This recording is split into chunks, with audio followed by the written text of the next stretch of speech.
Hello friends, welcome to Target Maths. आज हम start करने वाले हैं क्लास 8th का chapter number 2 linear equation in one variable. इसका इंट्रोडक्शन डिस्कस करते हैं और एक्सरसाइज 2.1 स्टार्ट करते हैं। तो चलिए स्टार्ट करते हैं linear equation in one variable. देखो यहाँ पे दो तीन चीज़ें हमें समझनी पड़ेगी। एक तो लीनियर क्या होता है, इक्वेशन क्या होता है, और ये वन वेरिएबल क्या है। Linear equation in one variable समझने से पहले अगर आपने क्लास 7th में पढ़ा होगा, एक टॉपिक आया था एल्जेब्राइक एक्सप्रेशन। अगर आपको थोड़ा भी रिमाइंड है, देखो एल्जेब्राइक एक्सप्रेशन क्या होता है। जब भी आपके पास कोई वेरिएबल है, वेरिएबल की बात करते हैं जैसे एक्स वाई जेड, किसी भी नाम को दे सकते हो इसको, X Y Z A B C P Q R, कुछ भी बोल सकते हो। ये क्या होते हैं, वेरिएबल्स, जिसकी वैल्यू चेंज होती रहती है। ये सब क्या होते हैं, वेरिएबल्स। एक होता है कांस्टेंट, जिसकी वैल्यू क्या होती है, फिक्स, उसकी वैल्यू कभी भी चेंज नहीं होती। दो चीजें होती है, वेरिएबल एंड कांस्टेंट। जब भी हम वेरिएबल और कांस्टेंट को मल्टीप्लाई कर देते हैं, ऐड कर देते हैं, डिवाइड कर देते हैं, सबट्रैक्ट कर देते हैं, तो वो क्या बन जाता है, एल्जेब्राइक एक्सप्रेशन। इसके कुछ एग्जांपल्स लेते हैं, जैसे 5x 2y+5। देखो y एक वेरिएबल था, इसमें 2 से मल्टीप्लाई किया एंड 5 ऐड किया। 3x+z। ओके, कुछ और ले सकते हो, जैसे a² + b + c। ओके, यहाँ पे आप इसके साथ कुछ कांस्टेंट भी ऐड कर सकते हो, जैसे 2b + 3। ये सभी क्या होते हैं, algebraic expression. Algebraic expression. Okay, इतना तो आपको पहले डिस्कस कर चुके हैं क्लास 7th में। आई होप आपको क्लियर होगा एल्जेब्राइक एक्सप्रेशंस क्या होते हैं। वेरिएबल्स एंड कांस्टेंट को जब भी हम ऐड, सब्ट्रैक्ट और मल्टीप्लाई या डिवाइड कर देते हैं तो वो क्या बन जाता है, एल्जेब्राइक एक्सप्रेशन। अब बात करते हैं इक्वेशन के। सबसे पहले हम क्या करेंगे, इक्वेशन। देखो इक्वेशन क्या होता है, इक्वेशन की बात करते हैं तो जब भी आपके एल्जेब्राइक एक्सप्रेशन में इक्वलिटी आ जाती है, इक्वलिटी मीन्स इक्वल का साइन आ जाता है। क्या आ जाती है, इक्वलिटी। इक्वलिटी बोले तो इक्वल का साइन जब भी आ गया वो क्या बन जाती है, इक्वेशन। जैसे यहीं पे बात करते हैं, ये क्या है, 2x+5 = 0 आ गया। इक्वल टू कुछ भी आ सकता है, आगे आप कांस्टेंट भी ले सकते हो। जैसे ये लेते हैं 3x+z = 7। जब भी आपका इक्वलिटी का साइन आ गया तो ये क्या बन गया, इक्वेशन। क्लियर है, इक्वेशन क्या होता है, एल्जेब्राइक एक्सप्रेशन में जब भी इक्वलिटी का साइन आ जाए तो वो क्या बन जाता है, इक्वेशन। अब बात करते हैं लीनियर इक्वेशन की। देखो लीनियर इक्वेशन, लीनियर का मतलब होता है हाईएस्ट पावर। Linear equation. अब देखो इसके साथ इक्वेशन आ गया, इट मीन्स इक्वलिटी का साइन तो आएगा ही आएगा, ये तो कंपलसरी है। अब क्या नया चीज जुड़ी है, लीनियर। लीनियर का मतलब क्या होता है, जब हाईएस्ट पावर, कोई भी वेरिएबल है उसकी हाईएस्ट पावर कितनी होनी चाहिए, 1। हाईएस्ट पावर कितनी होनी चाहिए, 1। तो वो कैसे इक्वेशन होता है, लीनियर इक्वेशन। ओके, हम यहाँ पे देखो एग्जाम्पल लेते हैं, जैसे 5x, इसकी हाईएस्ट पावर कितनी है, 1। वेरिएबल क्या है यहाँ पे, x = 0। तो x की हाईएस्ट पावर कितनी है, 1। तो ये क्या है, लीनियर इक्वेशन है। सेकंड एग्जांपल जैसे यही लिया था, 3x+z = 7।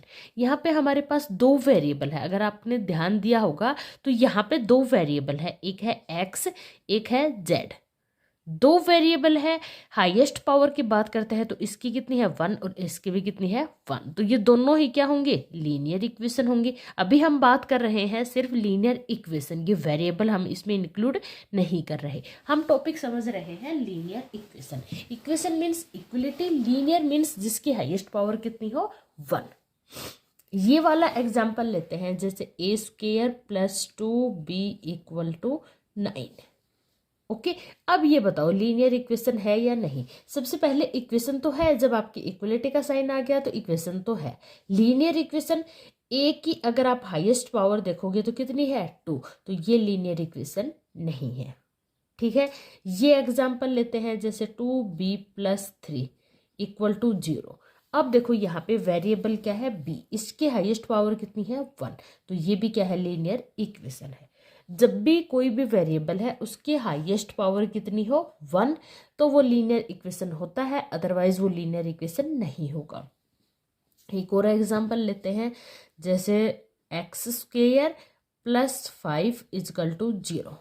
अब ये बताओ लीनियर इक्वेशन होगा या नहीं होगा? नहीं होगा। क्यों नहीं होगा? क्योंकि यहाँ पे वेरिएबल क्या है x, एंड इसकी हाईएस्ट पावर कितनी है 2, तो ये लीनियर इक्वेशन नहीं हो सकता। ठीक है, क्लियर है। एक और एग्जांपल लेते हैं, जैसे z³ + z² + z + 1 = 0। ये बताओ लीनियर इक्वेशन होगा या नहीं होगा? नहीं होगा, क्योंकि यहाँ पे z की हाईएस्ट पावर, आपको सबसे बड़ी पावर, हाईएस्ट मीन्स सबसे बड़ी पावर देखनी है, कितनी है 3, तो ये लीनियर इक्वेशन हो ही नहीं सकता, पॉसिबल ही नहीं है। ठीक है, क्लियर हो गया लीनियर इक्वेशन। आई होप आपको क्लियर हो गया होगा, इक्वेशन क्लियर हो गया, लीनियर इक्वेशन क्लियर हो गया। अब बात आती है इन one variable, linear equation in one variable. One variable means उसकी हाईएस्ट पावर भी 1 होनी चाहिए, इक्वलिटी का साइन भी होना चाहिए, और वेरिएबल एक ही होना चाहिए उसमें सिर्फ। यहाँ पे देखो वेरिएबल कितना है 1, तो ये होगा। यहाँ पे वेरिएबल कितने आ गए 2, तो ये किस में हो गई लीनियर इक्वेशन इन 2 वेरिएबल्स है, 1 वेरिएबल नहीं है। यहाँ पे देखो ये तो लीनियर इक्वेशन ही नहीं है। यहाँ पे 2b + 3 ये लीनियर इक्वेशन है, और वेरिएबल भी कितना है 1 है, तो इसका मतलब ये लीनियर इक्वेशन इन 1 वेरिएबल है। नेक्स्ट देखो यहाँ पे क्या है x², ये तो है ही नहीं लीनियर इक्वेशन, ये भी लीनियर इक्वेशन ही नहीं है। अब और कुछ एग्जांपल्स लेते हैं लीनियर इक्वेशन इन 1 वेरिएबल के। देखो लीनियर इक्वेशन इन 1 वेरिएबल, लीनियर इक्वेशन इन 1 वेरिएबल के कुछ एग्जांपल्स लेते हैं, जैसे 2x + 7 = 5। अब देखो एक तो इक्वलिटी का साइन होना जरूरी है। जब भी आपके लीनियर इक्वेशन इन 1 वेरिएबल की बात करते हैं तो वहां पे इक्वलिटी का साइन मिलेगा, एंड वेरिएबल एक ही होगा। 1 वेरिएबल है तो सिर्फ एक ही वेरिएबल होगा, और उसकी हाईएस्ट पावर, सबसे बड़ी पावर कितनी होगी 1, तो वो क्या होता है लीनियर इक्वेशन इन 1 वेरिएबल। इसके कुछ और एग्जांपल्स, जैसे 2y = 5। अब ये देखो इक्वलिटी का साइन भी है, वेरिएबल भी 1 है, और इसकी हाईएस्ट पावर भी कितनी है 1। तो ये एग्जांपल्स होते हैं लीनियर इक्वेशन इन 1 वेरिएबल के। ठीक है, अब बात करते हैं इसकी सॉल्यूशन की। देखो सॉल्यूशन जहां पे भी इक्वलिटी का साइन आ गया, इक्वलिटी का साइन आ गया, इट मीन्स ये होता है हमारा लेफ्ट हैंड साइड, ये हो गया लेफ्ट हैंड साइड, और ये होता है right hand side. Okay, equal जहां भी साइन है उसके लेफ्ट साइड वाला पार्ट होगा left hand side, right hand side वाला पार्ट होगा राइट हैंड साइड। ओके, जब भी इक्वलिटी का साइन आ गया इट मीन्स ये कंप्लीट टर्म इसके इक्वल होंगे। ठीक है, सॉल्यूशन का मतलब x की वैल्यू हम यहाँ पे क्या पुट करें कि इसकी वैल्यू क्या आ जाए 5 आ जाए, तो x की वैल्यू यहाँ पे क्या पुट करें। देखो जब भी आप पॉजिटिव वैल्यू पुट करोगे तो 7 में कुछ ऐड होता जाएगा तो 5 नहीं बनेगा। अगर हम नेगेटिव x की वैल्यू -1 पुट करते हैं, x की वैल्यू क्या करते हैं -1 पुट, तो 2 × -1 + 7। देखो 2 को -1 से करते हैं तो -2 + 7 कितना आ गया 5, 5 ही क्या था राइट हैंड साइड में। इट मीन्स x = -1 क्या आ गया, इसका सॉल्यूशन आ गया। ये होता है सॉल्यूशन। तो इसका हम सॉल्यूशन कैसे फाइंड आउट करते हैं ये भी हम सीखते हैं। देखो एक एग्जांपल लेते हैं, चलो इसी को ही सोल्व करते हैं। हमारे पास लीनियर इक्वेशन है 2x + 7 = 5। ठीक है, इसको हम सोल्व करेंगे। कैसे सोल्व करेंगे, x का सॉल्यूशन कैसे फाइंड आउट करेंगे। हमें चाहिए क्या, यहाँ से x चाहिए, बाकी जो भी एक्स्ट्रा पार्ट है उसको हम एलिमिनेट करेंगे। कैसे करेंगे, सबसे पहले यहाँ पे क्या है +7, इसको एलिमिनेट करेंगे। 2x + 7, इसमें से अगर हम -7 दोनों साइड सब्ट्रैक्ट कर दे तो इक्वेशन पे कोई भी इफेक्ट नहीं होने वाला।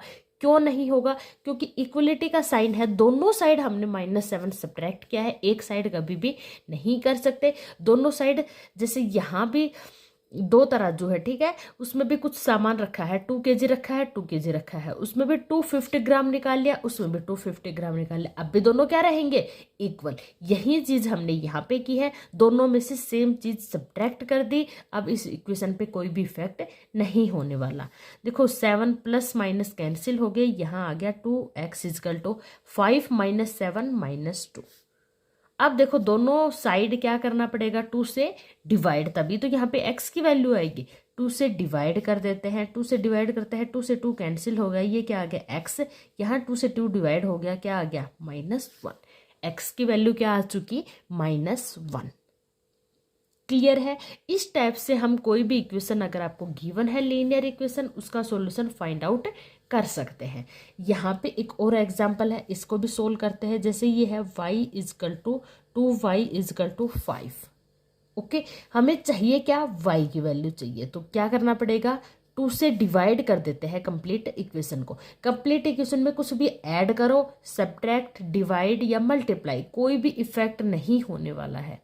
ओके, तो 2 से डिवाइड कर देते हैं। देखो 2 से 2 कैंसिल हो गया, यहाँ पे क्या आ गया y, यहाँ पे क्या आ गया 5/2। तो यही क्या हो गया इसका सॉल्यूशन। पुट करके देख सकते हो, y की वैल्यू अगर आप 5/2 पुट करोगे तो left hand side and right hand side क्या जाएगी, इक्वल। ये वेरिफिकेशन होता है, जब भी आप कोई सॉल्यूशन फाइंड आउट कर लो तो वो इक्वेशन में पुट करके देखोगे, left hand side right hand side के इक्वल आ गया तो आपका मतलब सॉल्यूशन ठीक है। ओके, क्लियर है। यहाँ पे हमारा ये इंट्रोडक्शन कंप्लीट होता है। हम एक्सरसाइज के कुछ क्वेश्चंस कर लेते हैं ताकि आपको ये और अच्छे से समझ में आ जाए। देखो बात करते हैं एक्सरसाइज 2.1। क्या कर रहा है, सोल्व द फॉलोइंग इक्वेशंस। यहाँ पे आपको कुछ इक्वेशंस गिवन है, इसको सोल्व करना है। फर्स्ट इक्वेशन की अगर हम बात करते हैं तो क्या है, x minus 2 equal to 7 and second है y plus 3 equal to 10 and third है 6 इजकल टू z प्लस 2। ये तीनों इक्वेशन से सोल्व करते हैं और इसका सॉल्यूशन फाइंड आउट करते हैं। देखो सबसे पहले हम फर्स्ट इक्वेशन को सोल्व करते हैं। यहाँ पे क्या है, लेफ्ट हैंड साइड में x माइनस 2, हमें चाहिए क्या, सिर्फ x चाहिए, तो इसमें -2 एक्स्ट्रा है। इसको कैसे एलिमिनेट करेंगे, अगर इसमें +2 ऐड कर दें। देखो ये है x माइनस 2, अगर इसमें 2 ऐड कर दे और राइट हैंड साइड में 2 ऐड कर दे, इक्वेशन पे कोई भी इफेक्ट नहीं होने वाला क्योंकि 2 हमने दोनों साइड ऐड किया है। अब देखो 2 से 2 कैंसिल हो गया, ये क्या बच गया x, यहाँ पे 7 + 2 कितना आ गया 9। ये लो आ गया सॉल्यूशन, कितना इजी था। इस टाइप से कोई भी अगर आपको लीनियर इक्वेशन गिवन है उसका सॉल्यूशन फाइंड आउट कर सकते हैं। सेकंड की बात करते हैं। देखो ये क्या है, y प्लस 3, हमें यहाँ पे 3 को रिमूव करना है। कैसे करेंगे, -3 कर देते हैं, तो 10 - 3, दोनों साइड -3 सब्ट्रैक्ट कर दिया, ये कैंसिल हो गया। y इजकल टू 10 - 3 कितना आ गया 7। ये क्या आ गया इसका सॉल्यूशन। आप पुट करके देख सकते हो। देखो y की वैल्यू अगर 7 पुट करते हैं तो 7 + 3 कितना हो गया 10 एंड यहाँ पे देखो राइट हैंड साइड भी क्या है 10, वेरीफाई भी हो सकता है। यहाँ पे देखो क्या है, 6 इजकल टू z प्लस 2, हम इसको क्या लिख सकते हैं, z प्लस 2 इजकल टू 6। बात तो एक ही है, left hand side right hand side ले आई, राइट हैंड साइड को लेफ्ट हैंड साइड। अगर इस तरह जो में कुछ सामान रखा हो इधर रख लो, इधर रखा हो इधर रख लो, इक्वल है तो कोई भी इफेक्ट नहीं होने वाला। ओके, अब देखो यहाँ पे क्या है +2, तो इसमें हमें -2 करना पड़ेगा। 2 को सब्ट्रैक्ट करते हैं, z प्लस 2 है, -2 सब्ट्रैक्ट किया, राइट साइड भी 6 - 2, यहाँ 2 से 2 कैंसिल हो गया, क्या बच गया z। 6 - 2 करते हैं तो क्या आ गया 4। ये क्या हो गया इसका सॉल्यूशन। क्लियर है, आई होप आपको क्लियर हो गया होगा। नेक्स्ट क्वेश्चन देखते हैं, क्वेश्चन नंबर 4। देखो क्वेश्चन नंबर 4 में क्या है, क्वेश्चन नंबर 4 है 3/7 प्लस x इजकल टू 17/7। अब देखो इस इक्वेशन में x के अलावा क्या पार्ट है 3/7, तो यही हमें क्या करना पड़ेगा सब्ट्रैक्ट। देखो क्या है 3/7 प्लस x, इसमें से अगर हम 3/7 को सब्ट्रैक्ट कर देंगे तो ये दोनों क्या हो जाएंगे कैंसिल, x बच जाएगा। फिर ये हमने सब्ट्रैक्ट किया है तो राइट हैंड साइड में भी सब्ट्रैक्ट करना पड़ेगा, कर दिया जी। ये लो हो गया। अब यहाँ तो सब्ट्रैक्ट हो गए, क्या आ गया x, यहाँ पे क्या आ गया 17/7 माइनस 3/7। अब देखो इसको सोल्व करते हैं। सोल्व करना तो आई होप आपको आता होगा। दोनों का एलसीएम ले लेते हैं, कितना है 7, 7 1 जा 7, 1 पे गया, 17 को 1 से करेंगे तो 17, 7 1 जा 7, 3 को 1 से करेंगे तो 3, ये कितना आ गया 17 माइनस 3 14/7। ये कैंसिल हो गया, 7 1 जा 7, 7 2 जा 14, 2/1 मीन्स x की वैल्यू आ गई 2/1। हम इसको क्या लिख सकते हैं, x इजकल टू 2 डिवाइड में 2 की क्या है 1, 1 लिखो या मत लिखो कोई भी इफेक्ट नहीं होने वाला है। आई होप आपको क्लियर हो गया होगा। ये हमारे पास x का सॉल्यूशन आ चुका है, कितना आया 1। नेक्स्ट है क्वेश्चन नंबर 5। देखो क्वेश्चन नंबर 5 में हमें है 6x इजकल टू 12। इसका सॉल्यूशन फाइंड आउट करना है। सॉल्यूशन फाइंड आउट करेंगे लेकिन कैसे, यहाँ पे देखो क्या है 6 के साथ क्या है मल्टीप्लाई में है, सॉरी x के साथ क्या है मल्टीप्लाई में है 6। इसको यहाँ से एलिमिनेट कर देंगे तो x की वैल्यू आ जाएगी। कैसे एलिमिनेट करेंगे, 6 से डिवाइड करके। ये इक्वेशन है 6x इजकल टू 12। अगर हम दोनों साइड 6 से डिवाइड कर दें, कोई भी इफेक्ट नहीं होने वाला इक्वेशन पे, ये कैंसिल हो गया। 6 1 जा 6, 6 2 जा 12। x की वैल्यू आ चुकी है 2/1 या फिर 2। इट मीन्स x की वैल्यू क्या आ गई 2। यही क्या है सॉल्यूशन। आप पुट करके देखो 6 2 जा 12, राइट हैंड साइड भी क्या है 12। ठीक है, 6th पार्ट भी कंप्लीट करते हैं। यहाँ पे है t/5 equal to 10। Solution find out करना है। यहाँ देखो क्या है t/5, क्या है t/5। हमें चाहिए क्या, t चाहिए हमें तो इसका मतलब इसको 5 से क्या करना पड़ेगा मल्टीप्लाई। तो राइट हैंड साइड भी क्या कर देंगे 5 से मल्टीप्लाई, दोनों साइड 5 से मल्टीप्लाई कर दिया। यहाँ देखो ये कैंसिल हो गया, ये आ गया t, 10 5 जा 50। तो यही क्या हो गया इसका सॉल्यूशन, t इजकल टू 50। ये हो गया इसका सॉल्यूशन। ठीक है, क्लियर है। नेक्स्ट क्वेश्चन करेंगे हम नेक्स्ट वीडियो में। आई होप आपको क्लियरली समझ में आ गए होंगे। कोई भी डाउट हो आप कमेंट करके पूछ सकते हैं। अदरवाइज चैनल को लाइक सब्सक्राइब करना ना भूलें और अपने फ्रेंड्स एंड क्लासमेट्स को ज़रूर शेयर करें ताकि वो भी ये वीडियो देख सकें और उनको भी इजीली सोल्व करना क्वेश्चंस को आ जाए और समझ सके। ठीक है, मिलते हैं नेक्स्ट वीडियो में नेक्स्ट क्वेश्चंस के साथ। तब तक के लिए good bye, take care all of you.